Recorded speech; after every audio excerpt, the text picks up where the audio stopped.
Ako nga pala si Bogs. Masipag lang ako pero wala akong pangarap. Isa nga pala akong lalamob rider.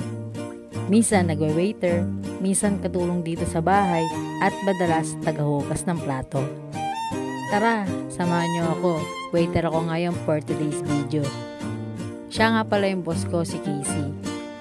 Tropa, kumare, kaibigan, pero ngayon boss ko siya ngayon.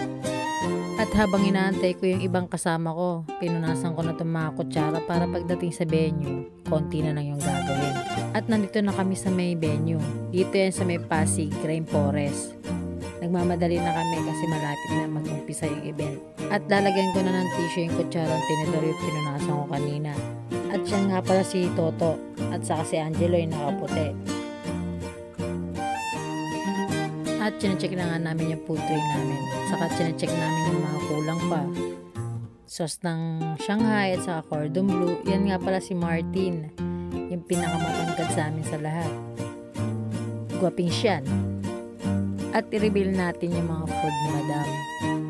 80th birthday nga pala ito ng isang senior citizen. Ang bongga ng birthday ni Madam.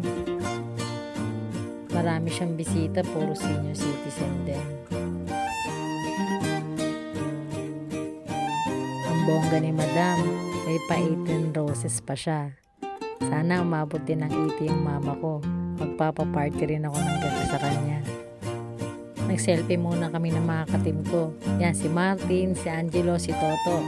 At mamaya balasa tayo. At ito na nga yung inaantay ng lahat, ang chibugan. Puro senior citizen lahat sila.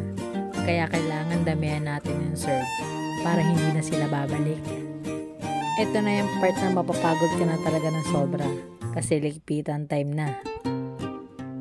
Binanatan ko na agad ng hugas ng plato kasi yung iba nagliligpit na rin ang gamit namin. Akala ng iba madali lang maging waiter. Siyempre siseta po pa yan pagtapos kumain yan, huhugasan mo yung mga plato. Part-time ko lang ang pagiging waiter kasi hindi naman laging may labas kami. Marami lang kaming labas kapag December na. Bukas, lalamove naman ako. Kaya grind lang ng grind. Kaya ako si Bogs. Masipag lang ako pero wala akong pangarap. Kaya kita-kits tayo sa susunod na video. Paalam!